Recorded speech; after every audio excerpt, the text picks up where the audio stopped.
Some hurts are invisible, yet they cut deeper than anything physical ever could.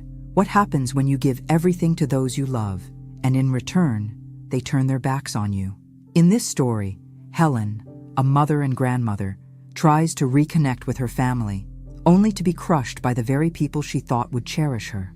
But what if the greatest strength comes from standing up in silence, and the quietest acts of revenge are the most powerful? Let me take you through this journey. Subscribe to the channel and tell me in the comments where you're watching from. The story starts now. I've always believed that family was supposed to be everything. Growing up, my own family wasn't perfect, but I had my parents, my siblings, and a bond that felt unbreakable. When I married Tom, we promised we'd create something even stronger, something that would last for generations. But when Tom passed away last year, I felt like the foundation of my life crumbled right beneath my feet. I was left alone. No husband, no sense of direction. And so I began to search for something, anything, that would bring a spark back into my life. I thought that maybe, just maybe, I could rekindle something with my daughter, Amanda. She was my only child, and after all, she had her own family now, her husband, Ben, and their 2 kids. I wanted to feel like I was still needed, still relevant in their lives. So when Amanda and Ben bought a new house, I didn't think twice. I paid off their mortgage, the entire thing, all at once. It was my gift to them, a way to show I cared, a way to show I was still part of their world. It wasn't just money. It was a symbol that I was still there, still a mother, still a part of their family. But what did I get in return? Ben, the son-in-law I'd always thought of as kind, as someone who'd never hurt me, looked at me one afternoon and said, "You smell like a hospital. Please, don't sit on our new couch." I froze. The words sliced through me, cold and sharp. It was a small thing, sure, but in that moment, it hit me harder than I could have ever imagined. That sofa was new, yes, but it wasn't the sofa I was focused on. It was the way he looked at me, the way he spoke to me, as if I didn't matter, as if I was some inconvenience. I wanted to scream, I wanted to cry, but instead, I forced a smile and left the room. That's what a mother does, right? She sacrifices. She puts her own feelings aside for the good of her children. At least, that's what I always told myself. As I walked out of their living room, I couldn't shake the feeling that something inside me had snapped. I had given them everything. I had given them my love, my money, my time. And this was how they repaid me? With disdain? With coldness? It was more than I could bear, but what could I do? I was just their mother. I was just the person who had helped them, who had tried to build a bridge between us. That night, I stayed in my own home, alone. I cried, not for what had happened that day, but for the years I had spent giving everything of myself to my family, and yet feeling like I had nothing left to show for it. The next few weeks were even worse. Ben didn't change, didn't apologize. Amanda didn't even acknowledge it. But every time I went to their house, I could feel the distance growing between us. It wasn't just the physical space, the couch that I wasn't supposed to sit on. It was the emotional distance. I was an outsider in my own family, and worse, I was invisible. I wanted to fix it. I wanted to find a way back into their hearts.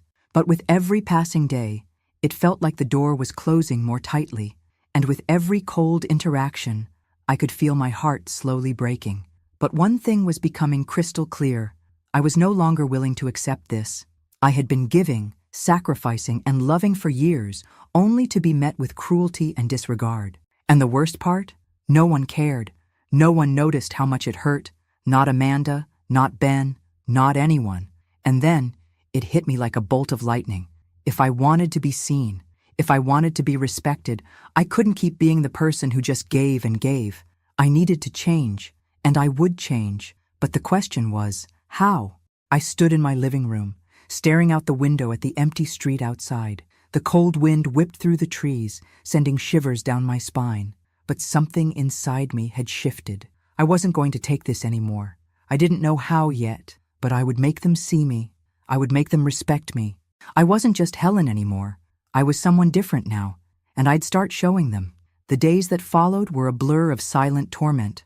I went about my life, but it was as if everything had changed overnight. I had tried, for so many years, to be the good mother, the supportive mother-in-law, the grandmother who was always present, always available. I had sacrificed so much, never asking for anything in return, believing that the love and appreciation I gave would one day come back to me, like a warm, comforting embrace. But that day, when Ben spoke those cruel words, it shattered me. It wasn't just the insult. It was the realization that despite everything I had done for them, despite the years I'd spent building a life of support and love, I was just an inconvenience, a burden, nothing more. And Amanda, my own daughter, she never once stepped in to defend me. Not when Ben said I smelled like a hospital, not when he asked me to leave their living room. It was as if she was blind to the hurt he was causing. I had always thought that she was my ally, my greatest support. I thought she would understand how much that comment had cut into me. But she didn't. She said nothing. She pretended like it wasn't happening. The days turned into weeks, and I found myself avoiding visits to their house. It was the only way to protect myself from the pain, but avoiding them only deepened the ache in my chest. I missed my grandchildren. I missed the times when our family had been whole, when laughter filled the air and our lives felt connected. Now, there was only silence. No one called, no one checked in. It felt like they were all just going on with their lives while I was left to fade into the background. I was a ghost in my own family. I spent more time alone in my own house where I could cry in peace. I didn't want to burden anyone with my pain, so I held it all inside. But with every passing day, the weight of it grew heavier. I felt as though I was suffocating, drowning in my own thoughts, unable to find a way out. I wondered where I went wrong, what I could have done differently to be seen, to be loved. But the answer was always the same. I had given everything, and yet it had never been enough. One evening, I sat in the living room, looking out at the darkened street. The silence in my home was suffocating. The emptiness echoed through the walls. My thoughts began to spiral, and I found myself wondering, what if I stopped giving? What if I stopped being the one who always bent over backward to please everyone? What if I just stopped? The idea took root in my mind, like a seed planted in fertile soil, growing with each passing moment. I knew I could never change what had already happened, but I could control how I responded. I could stop being the doormat, the one who just took the pain without ever pushing back. But how could I do that? How could I take back control of my life when it felt like my family had already turned their backs on me? That night, I decided I would stop being the victim. I wasn't going to let this happen to me anymore. I wasn't going to beg for their attention or affection. I was going to make them see me, not just as the person who gave them everything, but as someone who deserved respect. But I had to be strategic. It wasn't going to be enough to just confront Ben directly. That wouldn't work. No, I had to play this carefully. I had to be patient. And so, I began my plan. The weeks dragged on, and with every passing day, the distance between me and my daughter grew. It wasn't just Ben's cruelty that was driving a wedge between us. It was Amanda's silence. Her refusal to acknowledge the pain he was causing me was just as painful as the insults Ben had hurled my way. Every time I walked into their home, I felt the coldness in the air. It wasn't just the absence of warmth in their greeting. It was something deeper, something that gnawed at my soul. I started noticing the little things, the way Ben would glance at me with that look of condescension, like I was an unwanted guest, the way Amanda would act as if everything was perfectly fine, even when I could see the cracks in their marriage starting to show. She would smile at me, but it wasn't real. It was a mask, a facade that I knew all too well. It hurt more than I can put into words to realize that my own daughter didn't see me. She didn't notice the way Ben treated me, the way he dismissed me like I was nothing. Maybe it was easier for her to pretend. Maybe it was simpler to ignore the truth, to just go along with the charade. But I couldn't ignore it anymore. It was like living in a house of glass. One wrong move, and everything would shatter. I remember one afternoon, I went over to visit them, eager to spend time with my grandchildren. It was supposed to be a simple, happy visit, but when I walked through the door, I was met with a sense of isolation that hit me like a wall. Ben was on the couch, flipping through a magazine, not even bothering to look up. Amanda was in the kitchen, her back to me as she prepared dinner. No hello, no, how are you, Mom? Nothing. I stood there in the doorway, unsure of what to do. But I was about to say something, but then I remembered Ben's words from that fateful day. You smell like a hospital. The memory of it clung to me, and I felt a wave of humiliation wash over me once again. I took a deep breath, forced a smile, and walked into the kitchen. Amanda barely acknowledged me, her eyes flicking to me for a moment before she turned back to what she was doing. It was like I wasn't even there. Need any help? I asked, trying to sound casual. Amanda didn't even pause. No, Mom. I'm fine. I swallowed the lump in my throat, forcing myself not to break down right then and there. This wasn't supposed to be how it was supposed to be. I had envisioned this time with my daughter and grandchildren to be filled with love and warmth, but all I felt was an overwhelming sense of rejection.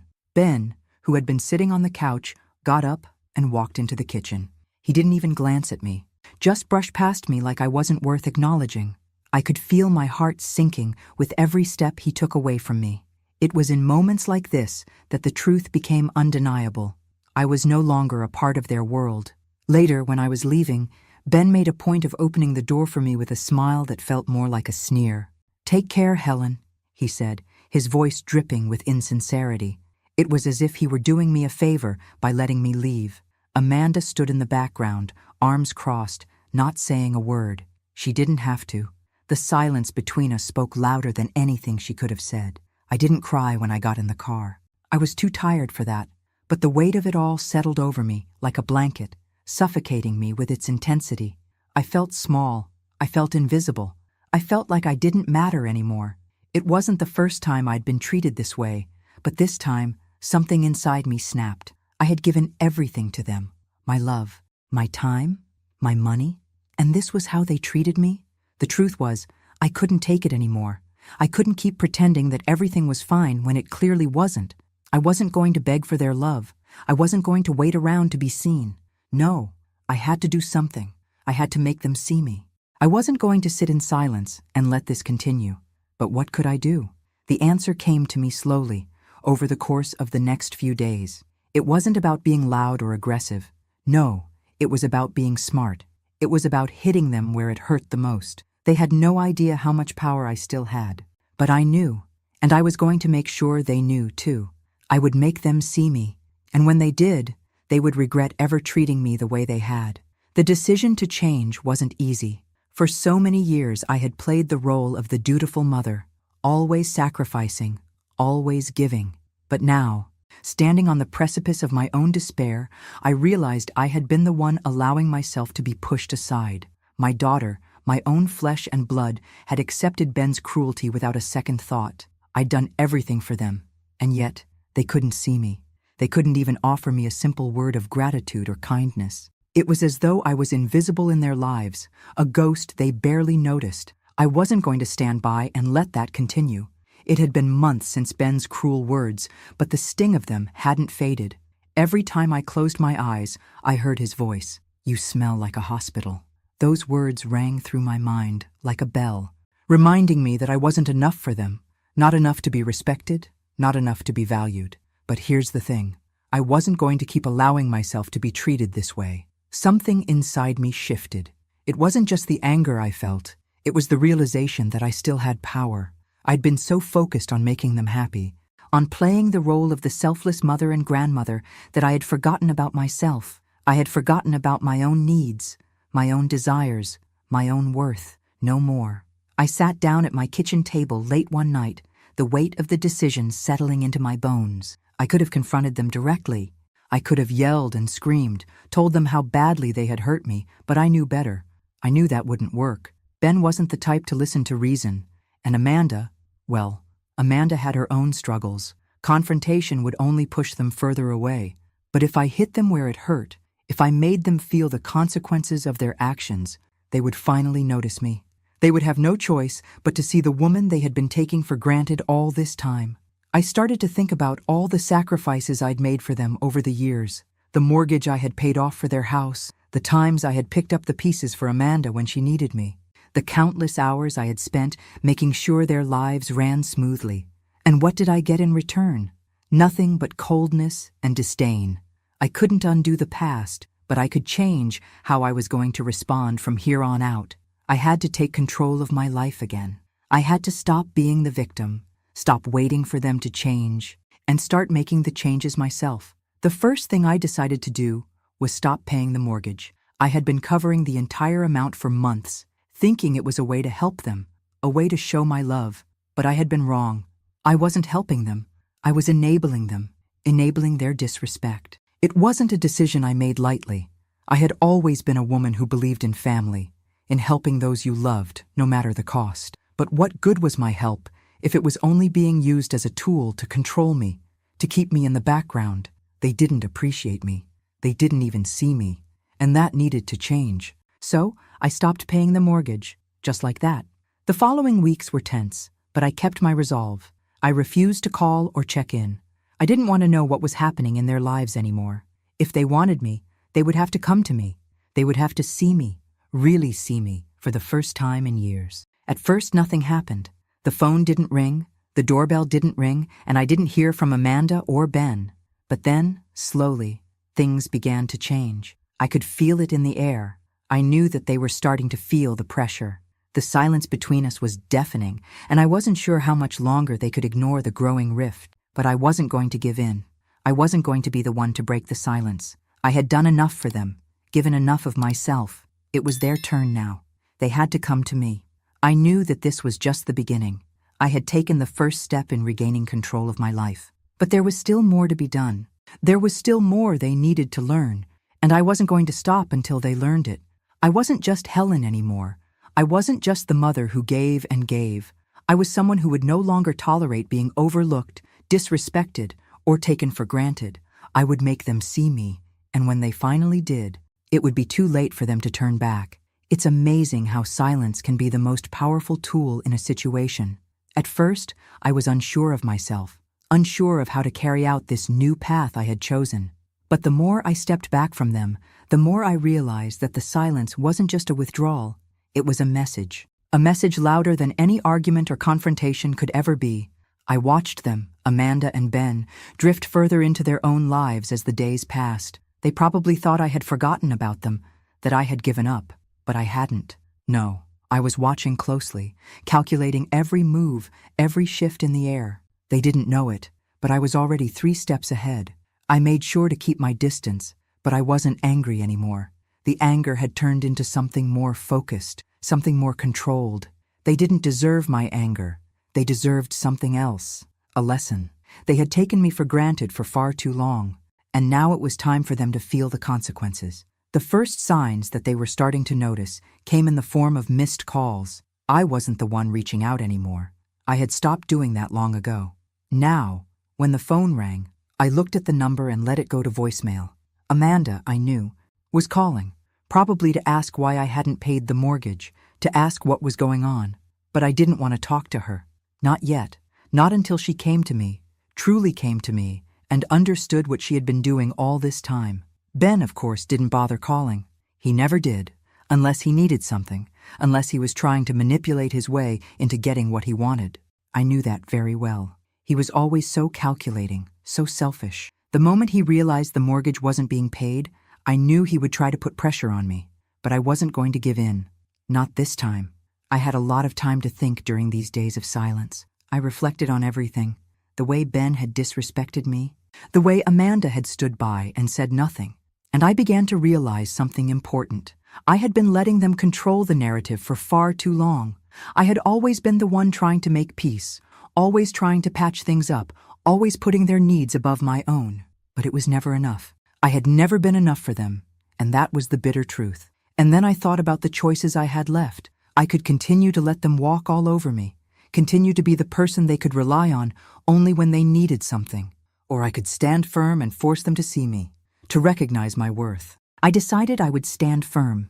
The silence was working. Every day that went by without a word from me, I felt a small victory. I could see it in the way Amanda would hesitate when she walked past my house, as if unsure whether to knock on the door. I could hear it in the way the silence between us grew heavier. The longer they ignored me, the more they would start to feel it. The more they would realize just how much I had been giving and how little they had been appreciating. It wasn't long before I got my first text from Amanda. It was short, almost cold. "Mom, is everything okay? Why aren't you answering your phone?" I smiled to myself as I read it. She had finally noticed, but it wasn't enough. I wasn't going to give in just yet. Not until she truly understood what had been happening. I didn't reply to her text right away. Instead, I went about my day, feeling a sense of quiet satisfaction. For once, I wasn't at their mercy. I wasn't begging for their attention. I was controlling the narrative now. The next day, another message came through from Amanda. This time, there was a hint of urgency. "Mom, please talk to me. We need to figure this out. Ben is upset about the house payments." That was it. She was finally starting to see the cracks in the foundation of their perfect little world. The first real sign that they were beginning to feel the pressure. But Ben's distress didn't concern me. It never had. It was Amanda's reaction that mattered. She was the one who needed to come to terms with what had been happening all along. I let another day pass, letting the silence linger between us. When I finally did respond, it wasn't with an answer to her concerns. I didn't owe her that, not yet. Instead, I simply replied, "When you're ready to listen, we can talk." And just like that, the ball was in her court. I could feel it in the air, the tension thickening between us, building with every passing moment. Amanda's texts had become more frequent, more desperate. She couldn't avoid the growing distance any longer. She was starting to feel the strain of her life unraveling, bit by bit. But Ben? He didn't seem to notice at first. I didn't expect him to. He was always too wrapped up in his own desires, his own ego, to pay attention to the cracks forming in his perfect world. But the day came when Ben finally reached out to me. It wasn't a phone call. No, he wasn't going to speak to me directly. Ben was too proud for that. Instead, he sent a message, and that message was everything I needed to hear. "Why aren't you paying the mortgage?" it read, blunt and to the point. "You know Amanda and I have a lot of expenses. We can't afford to keep the house without your help." The audacity of it. The nerve. I wasn't sure if I should laugh or cry. I had given them everything I could for years, helping with bills, picking up their slack, paying for things they couldn't afford. But now, in this moment, he was treating me like an ATM, like I existed only to serve their needs. And now that the money wasn't flowing as freely as it once had, he was demanding answers. I had to pause for a moment. I wasn't going to respond rashly. Not now. I had already started this process of silence, of distancing myself from them, and I wasn't about to break it. I knew he was getting desperate. The more he needed something from me, the more he'd push, the more he'd try to manipulate me. But I wasn't going to fall for it. I stared at my phone, wondering if I should say something, anything. But then I remembered what I had been telling myself. I wasn't the one who had been wrong here. I hadn't been the one to disrespect them. I wasn't the one who had turned a blind eye to the injustices they had inflicted on me. I had been the one who was always there, who always gave. And now? Now, it was their turn to come to me. So I replied, but not the way he wanted me to. "Maybe you should talk to Amanda," I wrote, keeping it calm, measured. "This isn't about the mortgage, it's about respect, something I haven't received much of lately." I put the phone down and breathed a sigh of relief. The silence after sending that message was almost deafening. I was waiting for the storm to hit. I knew Ben wasn't going to let this go easily. He couldn't. He had been living off my generosity for far too long. Now that it wasn't coming, he had no idea how to deal with it. The next few hours passed in a tense quiet. I could almost feel the anxiety radiating off of him through the phone. But I didn't hear from him again that night. I went to bed with a sense of power. The first real sense of power I had felt in a long time. But the next day, the storm came. Amanda's call was more frantic than I had expected.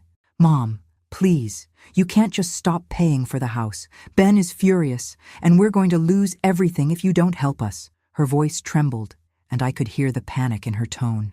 But I didn't give in. This wasn't about the house or the money anymore.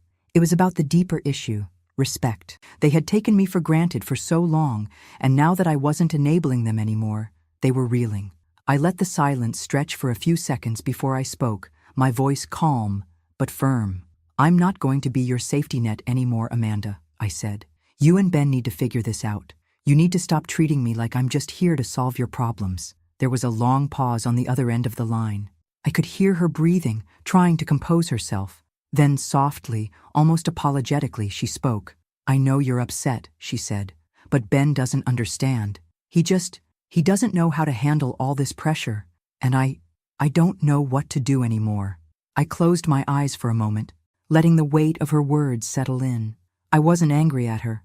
I was angry at the situation, at how Ben had manipulated everything around him, at how Amanda had let him get away with it. But what could I do?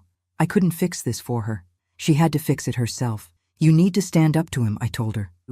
You need to stop allowing him to treat you like this. But no, Amanda, you need to be stronger than this. You need to take control of your life. I can't do that for you anymore. The line went silent, and for a moment, I wasn't sure if she was even going to respond. But then she did, her voice small and fragile. I'll try, she whispered. I hung up the phone feeling something I hadn't in a long time. Relief. It wasn't going to be easy.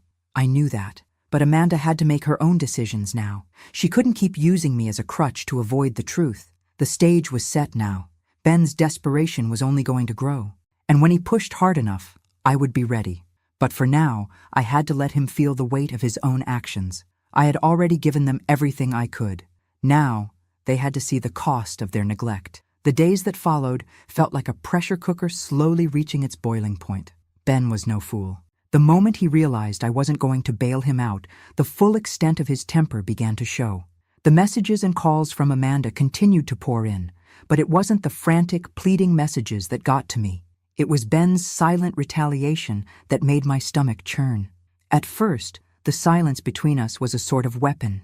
It was calculated, but the more I watched Amanda struggle with it, the more I realized that the silence was no longer enough. Something else was happening beneath the surface, something that I hadn't fully understood before.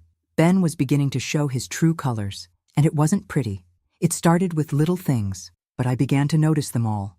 Amanda would mention offhandedly that Ben seemed more on edge lately, more irritable, more distant. She didn't seem to connect it to the fact that he was losing control over his life. He couldn't fix the house without my money. And Amanda, for all her attempts to pretend it wasn't happening, was starting to feel the cracks too. Ben would bark at her over small things, nothing major, just sharp words here and there. The same words he used on me, only now they were directed at her. I remember one evening, I decided to check in on my grandchildren, hoping that maybe, just maybe, I could still be part of their lives in some way, even if it was through the smallest of gestures. When I arrived at their house, I could feel the tension in the air even before I walked through the door. Amanda was in the kitchen, her back to me, trying to get dinner ready. The kids were playing in the living room, but the moment I stepped inside, the house seemed eerily quiet.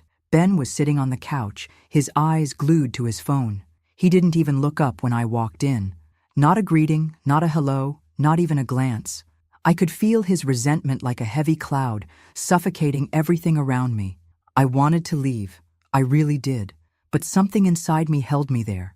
I wasn't going to let him chase me away. Not anymore. I had every right to be there, and I wasn't going to let him make me feel like I was the one in the wrong. Amanda, do you need help with dinner? I asked, trying to break the silence.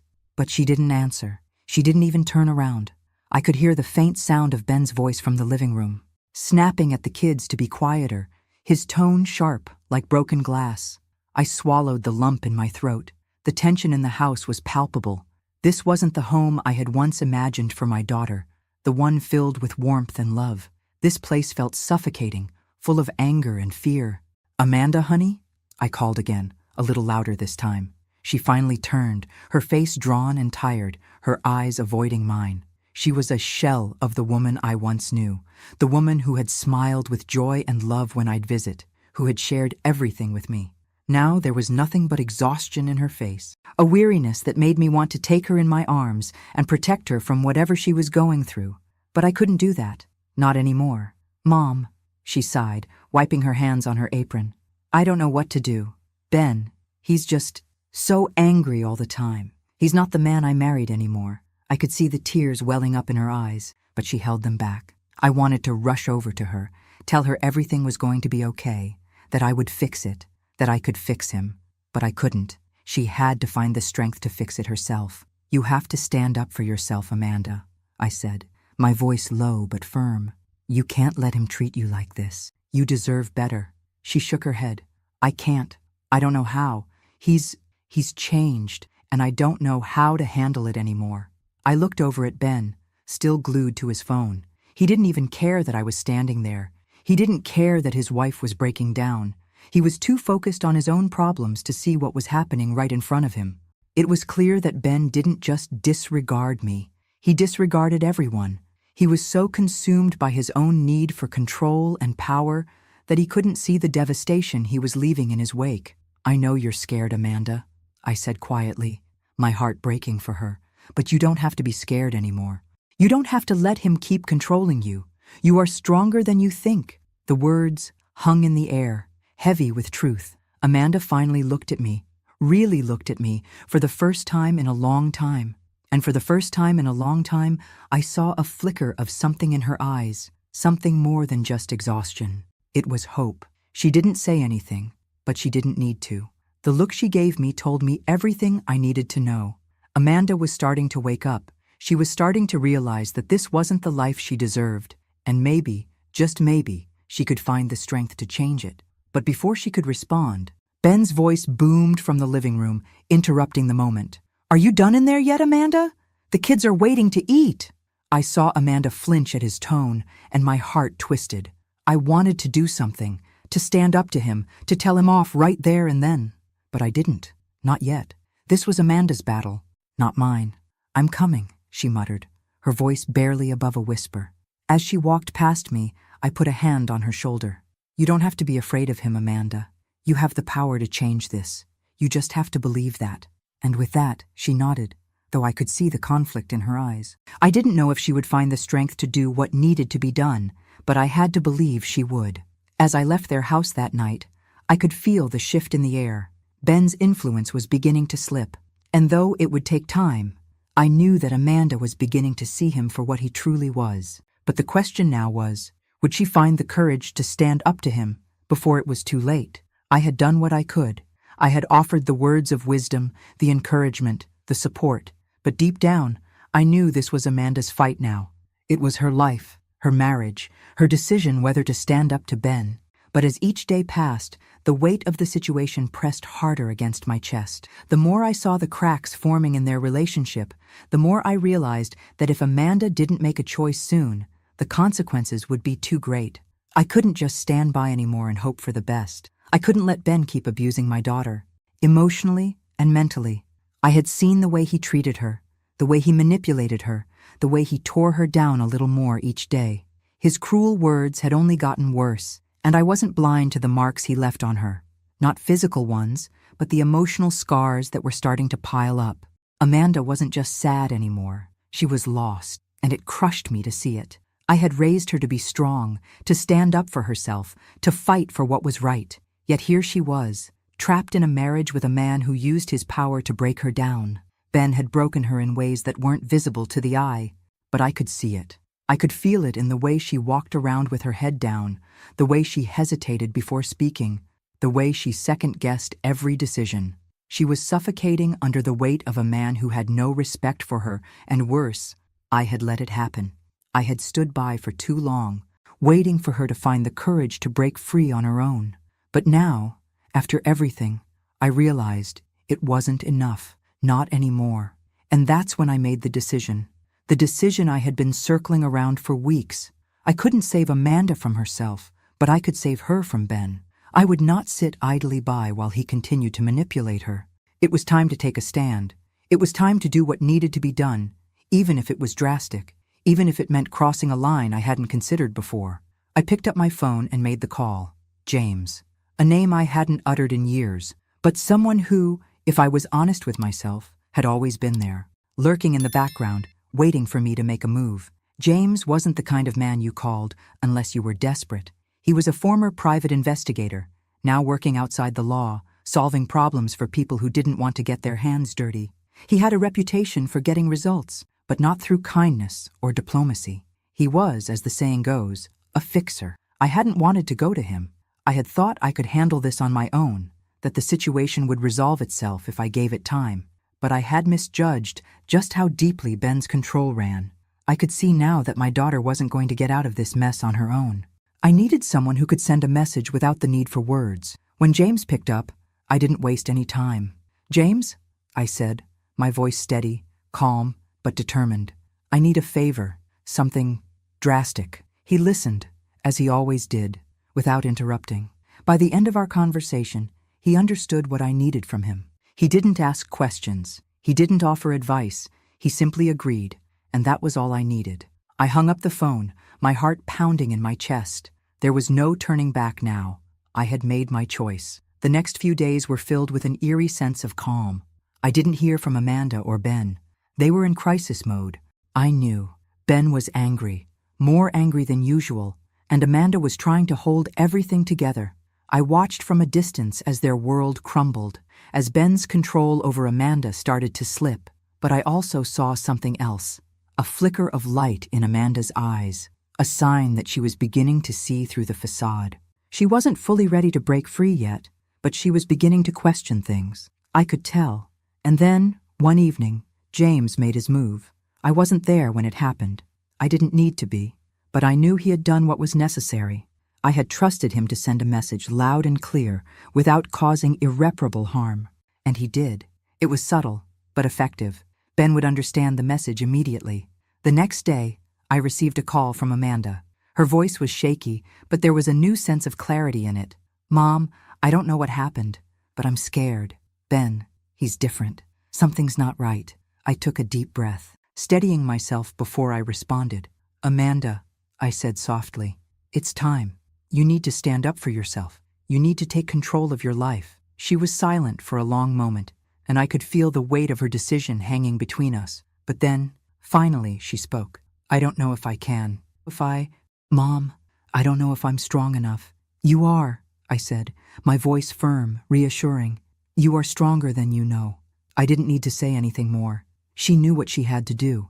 It was only a matter of time before she made her choice, before she found the courage to walk away from Ben for good. The silence, the pressure, the emotional toll, everything was building toward this moment. And now, I could only wait and watch as Amanda found the strength she needed to break free. I had done what I could. I had set things in motion. And now, the rest was up to her. The tension that had been building for weeks finally came to a head. I had watched, patiently waiting, knowing that Amanda would have to make her decision soon. I had set things in motion, but ultimately, it was up to her. I couldn't make the choice for her. I couldn't fix her marriage for her. But I had given her the tools. I had given her the push she needed. And now, I just had to wait for her to act. The phone call came on a Friday afternoon. It was Amanda, her voice shakier than usual. "Mom, I don't know what to do," she whispered, as though afraid someone might hear her. He's out of control. I don't even know who he is anymore." I felt a lump form in my throat. My heart broke for her, but this was the moment I had been waiting for. The tipping point had arrived. "Amanda, listen to me," I said, trying to keep my voice calm, steady. "You don't have to keep living like this. You have the strength to leave, to take back control of your life. You don't have to be afraid anymore. I'm here. I'll help you." There was silence on the other end. For a moment, I thought maybe she hadn't heard me. Maybe she was still too scared to take the leap. But then, in a voice barely above a whisper, she spoke. "I can't do it, Mom. I can't leave him. What if he's right? What if I can't make it on my own?" I closed my eyes, taking a deep breath. I had to be strong for her. She needed to hear me, truly hear me, in this moment. "Amanda," I said, my voice soft but resolute. "He's not right. He's been controlling you, manipulating you, breaking you down. And you've let him. But you don't have to anymore. You are stronger than this. I'm not going to let you stay in a relationship where you're constantly being hurt." I heard her breathe shakily, like she was about to break down, and for a moment, I thought she might. But then, something shifted in her tone. It was subtle, but it was there. "I'm scared, Mom. I don't know if I can do this without losing everything. He'll fight me. He always does." I could feel the weight of her fear, but I also knew that this fear wasn't stronger than the need for her to be free. "You have more than just fear on your side," I said, the words coming from a place deep inside me. "You have the truth. You have your own strength. And most of all, you have me. You're not alone, Amanda. You don't have to keep letting him control you. I'll be right here, every step of the way." There was another long silence, but this time, when Amanda spoke again, I heard something different in her voice. It was a crack in the wall she had built up around herself, a hint of resolve. "I'm going to do it," she said, her voice trembling but stronger than before. "I'm going to talk to him. I'm going to take control back." I felt a rush of relief wash over me. It wasn't a victory yet, not completely, but it was a start. Amanda had taken the first step. She was ready to face the truth, ready to break free from the prison she had been living in for so long. "I'm proud of you, Amanda," I said, my voice thick with emotion. "You're stronger than you think." She didn't say anything after that. She didn't need to. I knew that the next steps were going to be hard for her. Ben wouldn't go down without a fight. But I had faith in her. I knew that she could do this. That night, I waited for the inevitable phone call from Amanda. I knew it wouldn't come right away. There was still so much to work through. But as I sat in my living room, I felt a weight lift off my shoulders. It wasn't over yet, but at least Amanda was no longer stuck in the darkness. The phone rang later that evening, and I jumped. It was Amanda. "Mom," she said, her voice quieter now, but with a firmness that hadn't been there before. I told him everything. I told him I couldn't live like this anymore. I said I was leaving. My heart skipped a beat. This was it, the moment she had taken control. "And what did he say?" I asked, holding my breath. He didn't take it well," she admitted, her voice strained. "He yelled, said I was betraying him, that I was making a mistake, but I didn't care. I stood my ground. I told him I was done." I closed my eyes, a wave of pride washing over me. Amanda was standing up for herself. She was finally seeing the truth for what it was, no longer blinded by fear and manipulation. "But he's not going to just let me go, Mom. I know that," she continued. "He's not going to make it easy." I sighed softly. "No, he won't. But you've taken the first step, and you're not alone. We'll figure this out together." It was then that I knew for sure the worst was behind us. The hardest part, the part where Amanda found her voice, had already happened. Everything else was just a matter of time. Ben's control was slipping, and though he would fight to maintain it, he wouldn't win. The days following Amanda's declaration of independence were tense, but for the first time in a long while, there was a flicker of hope in her eyes. She had told Ben the truth. She had told him that she was done, that she wouldn't live in fear anymore. It was a bold move, but one that set the stage for what was to come. I knew it wouldn't be easy for her. Ben was not the kind of man who let go without a fight. He had spent years manipulating and controlling, and he wasn't going to simply give up his power over Amanda without a fight. I could feel the storm brewing, but it wasn't a storm I was going to let Amanda face alone. She had taken the first step, and now it was my turn to make sure she didn't have to face it in isolation. The next time I saw her, she was different. There was a new resolve in her posture, a new light in her eyes, but I could see the toll it had taken on her. The stress, the fear. She was living in a pressure cooker, knowing Ben would retaliate. "Mom," she said quietly, sitting across from me in my living room. "He's furious. He keeps telling me I'll regret this, that I'm making a huge mistake. But I'm not going back. I can't." I looked at my daughter, my heart swelling with pride. This wasn't easy. It was never going to be easy. But she was standing strong, and that was more than I could have ever asked for. "I know it's hard," I said, my voice steady, "but you're doing the right thing. You're not making a mistake. You're taking your life back. You're strong, Amanda. You're stronger than you think." She looked down, her fingers twisting together nervously. "He's been calling and texting me nonstop. He's trying to guilt-trip me into coming back. I don't know what to do anymore, Mom. I'm scared." I reached across the table and took her hand, squeezing it gently. "You've already made it this far. You've already broken free. The rest of it is just noise. He's trying to manipulate you, but you don't have to listen. You've set yourself free, and I'm here for you.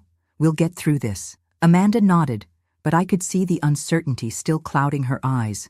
It was hard. I knew that. Ben was relentless. He was angry, and anger was a dangerous thing when it came from someone who had been used to controlling others. But Amanda had made the choice, and I was going to make sure she stuck to it, no matter what. That night, when I went to bed, I couldn't shake the feeling that the storm wasn't over. Amanda had made her stand, but Ben hadn't even begun to fight back yet. I knew that the hardest part was still to come. The next morning, my phone rang at 7 a.m. It was Amanda. "Mom," she said, her voice shaky, "I need you. He's here. Ben's here. He's outside, yelling at me through the window. He says he won't leave until I come out and talk to him." My stomach clenched. I could feel my heart pounding in my chest. "Stay inside. Don't open the door. Don't give in to him, Amanda. You don't owe him anything. He's trying to control you." "I know, but..." "No buts, Amanda. You stand firm. Don't let him manipulate you into thinking this is your fault. You have the right to feel safe. You've done nothing wrong." There was a long pause before she spoke again, quieter now. "I'm scared, Mom. He's never been like this before. I don't know what he'll do if I don't go out there." I swallowed hard, trying to keep my voice calm, reassuring. "Listen to me. You are strong. You can handle this, and I'm on my way." I didn't wait another second. I grabbed my keys, barely remembering to put on my shoes. My mind was racing as I drove to her house, my hands gripping the steering wheel tightly. I knew that Ben wouldn't give up easily. He would try to wear her down. He would do everything in his power to break her spirit. When I arrived, I saw him. Ben was standing in the driveway, pacing back and forth, shouting at the top of his lungs. I could see the fury in his eyes, the desperation in his posture, but it was different now. I wasn't afraid of him. He was a bully, a man who used his power to control and manipulate, and now his power was slipping away, and he was desperate to claw it back. I got out of the car and walked toward him slowly, my steps measured. Ben didn't see me at first, too caught up in his own anger to notice anything else. When I spoke, my voice was calm, but I let every ounce of authority I had seep into my words. "You need to leave, Ben," I said, standing a few feet from him. "This is over. Amanda doesn't want you here. She doesn't want to be with you anymore, so you need to go." His head snapped toward me, his eyes narrowing with fury. "This is none of your business, Helen. Stay out of it." He took a step toward me, but I didn't flinch. I wasn't afraid of him, not anymore. "I'm making it my business," I replied, my voice steady. "And you need to leave. Now." He stood there for a moment, seething with rage, but then he took a step back. I saw the recognition in his eyes. He realized that his usual threats, his usual manipulation, weren't going to work on me. Not this time. I wasn't going to let him control this situation any longer. "I'll be back," he muttered under his breath, before turning and storming off toward his car. I watched him drive away, the relief washing over me like a tidal wave. Amanda came out of the house moments later, her eyes wide with a mixture of fear and relief. "Mom, I don't know what to say." "You don't have to say anything," I said softly, pulling her into a hug. "You did it. You stood up to him, and you don't have to go through this alone." I felt the weight of the last few weeks lift from my shoulders as I held her. The storm wasn't over yet, but the first battle had been won. Ben had lost his control over Amanda, and no matter what he tried next, he would never get it back. The next few days passed in a tense silence. Ben had left, but the tension didn't immediately fade. It was as though a storm had just passed, and we were left standing in the wreckage, unsure of what would happen next. Amanda was no longer in the immediate line of fire, but she was still caught in the aftermath, reeling from the confrontation with Ben, still processing the reality of the life she had just chosen. She had made the decision to leave him, to stand up for herself, but now she had to follow through. The hardest part was still ahead of her, living with the aftermath of the choice she had made, and I could see the weight of that decision in her eyes, the uncertainty, the fear of what would happen when Ben realized he had lost control. But I wasn't going to let her face it alone. I was going to be there every step of the way, even if it meant going up against Ben again. Days passed without a word from him, and it was hard not to wonder what was going on in his mind. I knew Ben. I knew his type. He wasn't the kind of man who accepted defeat quietly. He wouldn't just walk away. And then the silence was broken. It was a Sunday morning when Amanda called me. Her voice was strained, her words coming in a rushed, panicked manner. "Mom," she said, her breath shaky. "Ben, he's gone. I don't know where he is. His stuff is gone, the car's gone, and he's not answering any of my calls. I think he's disappeared." I felt my stomach drop. A wave of dread washed over me. Ben disappearing was the last thing I had expected. I had assumed he would fight for control. But this was different. This wasn't just a man who was angry. This was something more. "Are you sure he's gone?" I asked, my voice tight with concern. "I've checked everything," she said, almost frantic now. "His clothes are gone. His things are missing from the house. I've called his phone a dozen times, but it just goes straight to voicemail. I don't know what to think. I don't know if this is some kind of game or if he's really gone. What do I do, Mom?" I could hear the panic in her voice, and I felt it too. Ben's disappearance was unsettling. The more I thought about it, the more I realized how dangerous it could be. Ben wasn't the type to just vanish without a reason. He had something planned. I was sure of it, and whatever it wasn't going to be good. "Amanda," I said, trying to steady my voice. You need to stay calm.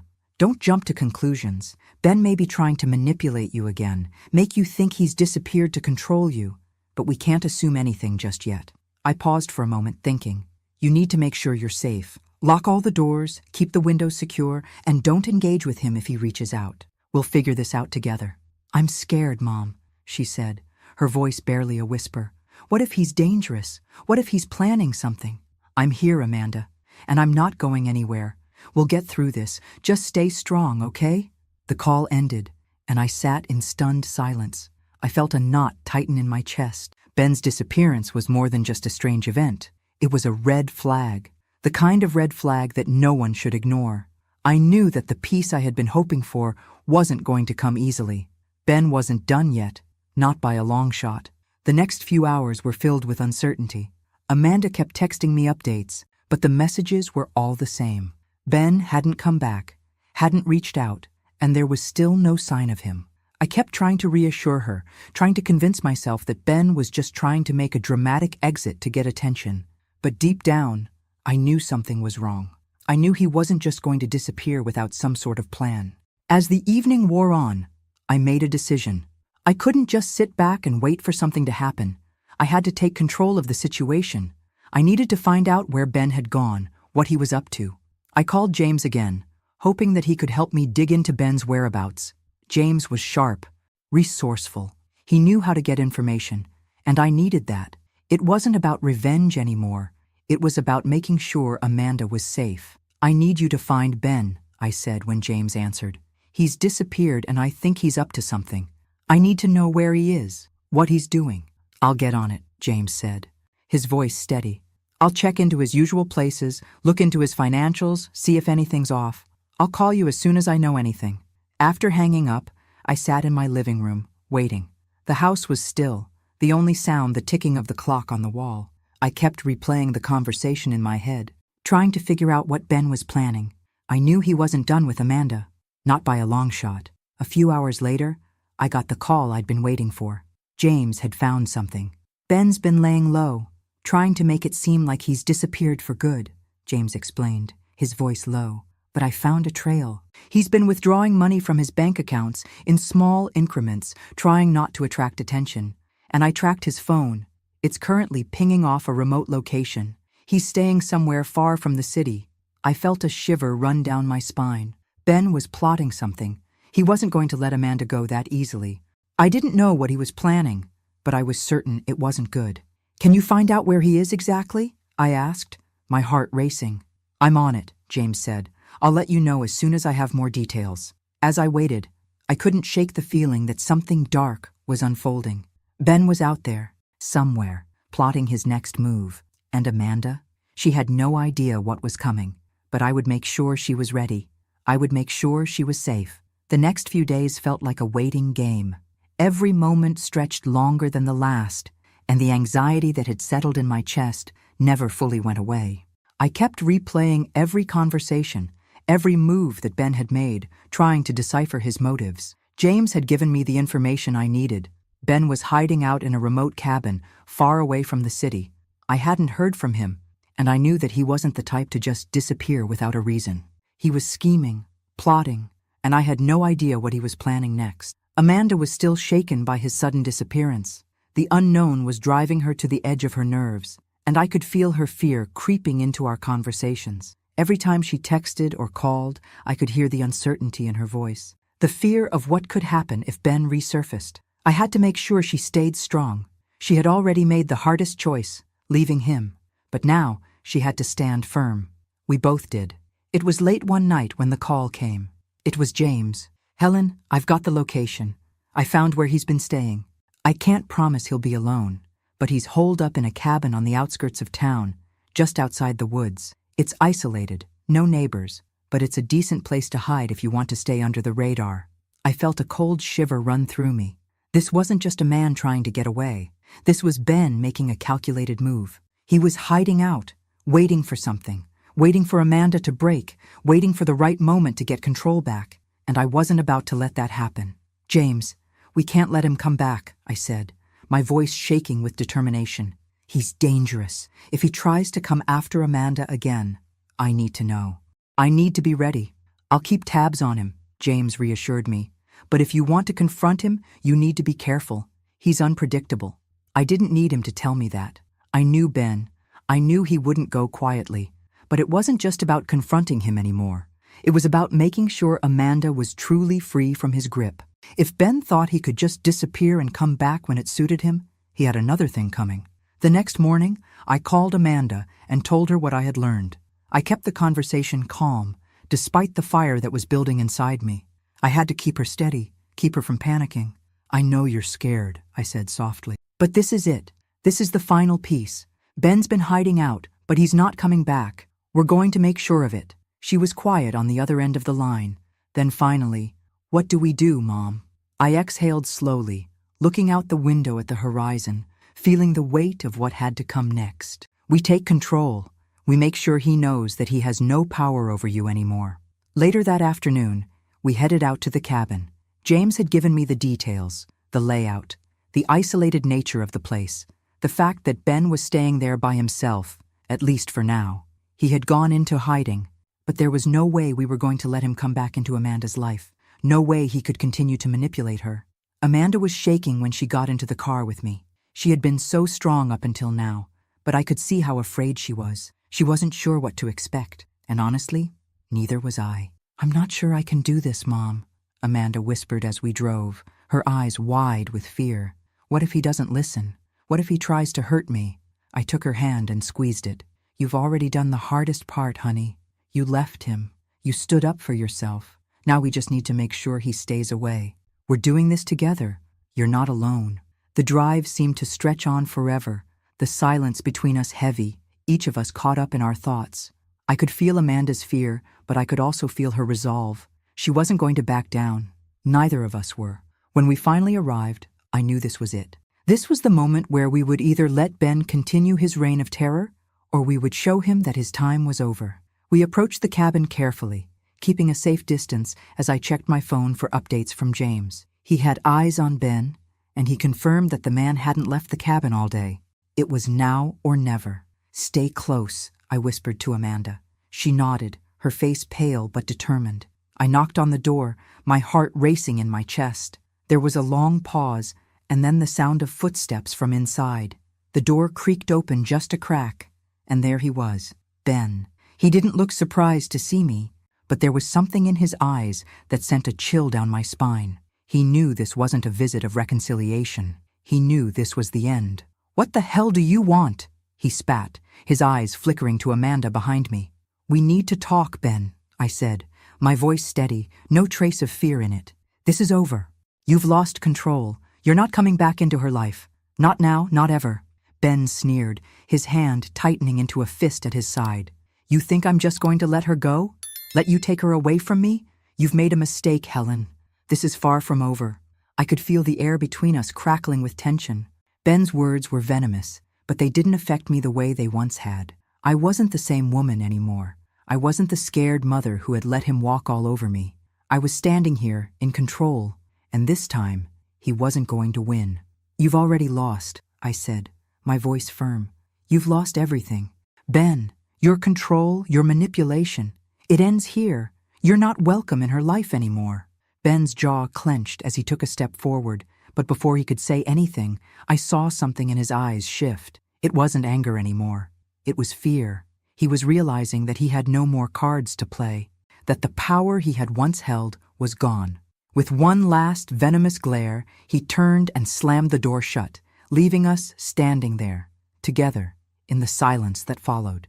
We had done it. We had taken control back, and for the first time in years, I felt the weight of the past lift off my shoulders. Amanda looked up at me, her eyes wide with a mix of shock and relief. Mom, it's really over, isn't it? I nodded, pulling her into a tight hug. It's over. You're free. And with that, I knew everything had changed for both of us. Thanks for listening. Don't forget to subscribe and feel free to share your story in the comments. Your voice matters.